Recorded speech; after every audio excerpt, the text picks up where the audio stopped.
Dans les mythes de la création, le mythe égyptien est complexe. Il offre plusieurs versions de la façon dont le monde est apparu. Les anciens Égyptiens croyaient que les principes fondamentaux de la nature, de la vie et de la société furent déterminés par les dieux lors de la création du monde. Tout a commencé quand le grand dieu remua pour la première fois dans les eaux primordiales. Le mythe de la création est raconté dans les écrits hiéroglyphiques, sacrés que l'on trouve dans les pyramides, des temples, des tombes et des feuilles de papyrus. Ces écrits décrivent comment la terre fut créée à partir du chaos par le dieu Atum. La terre est considérée comme un paysage sacré, reflet du monde céleste, où résidaient les dieux. La création de l'univers s'étendit sur une longue période de temps, où les dieux vécurent sur terre et établirent des royaumes basés sur les principes de la justice. Lorsque les dieux quittèrent la terre pour habiter dans le monde céleste, les pharaons héritèrent du droit de gouverner. Dans le livre des morts, qui remonte à la deuxième période intermédiaire, décrit comment le monde fut créé par Atum, le dieu d'Héliopolis, le centre du culte du dieu solaire en Basse-Égypte. Au commencement, le monde était une étendue infinie d'eau ténébreuse et sans direction. Le Nun était personnifié par 4 couples de divinités masculines et féminines. Chacun représentait un des 4 principes qui caractérisaient le Nun.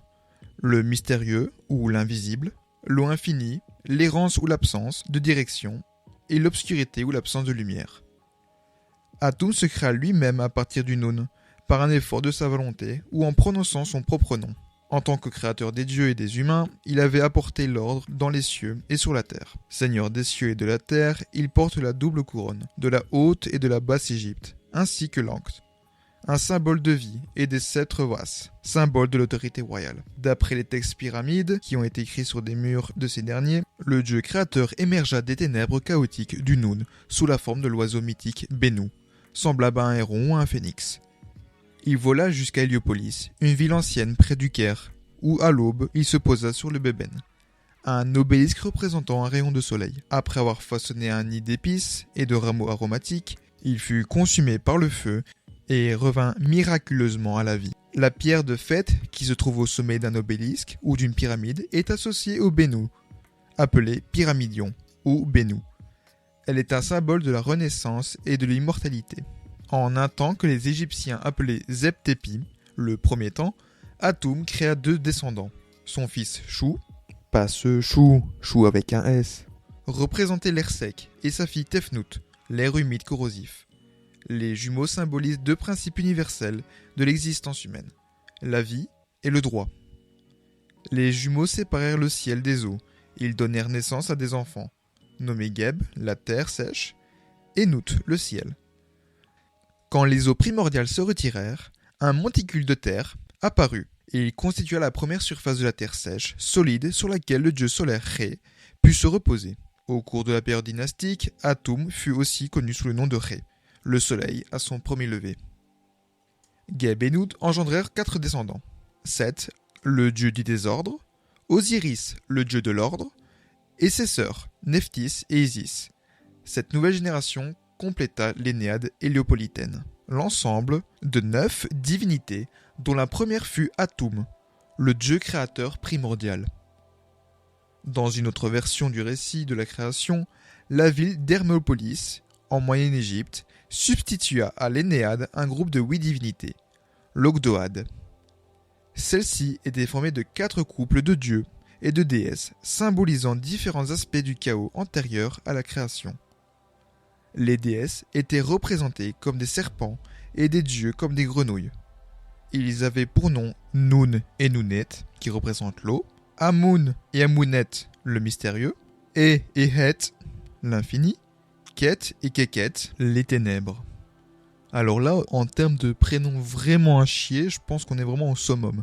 Le dieu solaire Ré, une forme d'atome, régnait sur la terre où coexistaient êtres humains et divins. Les humains furent créés à partir de l'œil de Ré. Cela se produisit lorsque l'œil se sépara de Ré et ne revint pas. Chou et Tefnut allèrent le chercher, mais l'œil résista. Dans la lutte qui s'ensuivit, l'œil versa des larmes dont naquirent les humains. Le motif familier de l'œil est un symbole persistant du créateur d'Atum, de Ré et d'Horus, le fils d'Osiris et d'Isis. Il représente le pouvoir de voir, d'illuminer et d'agir. Rapporter l'œil au créateur équivalait à guérir la terre.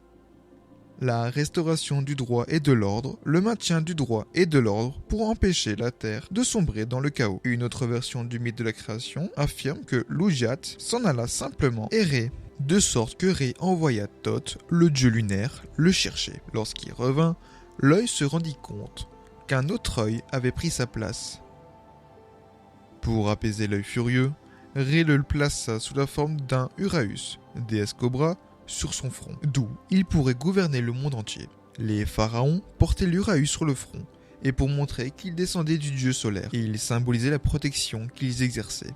Lorsque Ré devint vieux, les divinités tentèrent de tirer parti de la sénilité. Même les humains complotèrent contre lui, ce qui le déchut de la grâce divine. Pour contrer cette rébellion, Ré envoya son œil massacrer les rebelles, ce qu'il accomplit en se transformant en Sekhmet, une déesse puissante et furieuse, représentée en lion.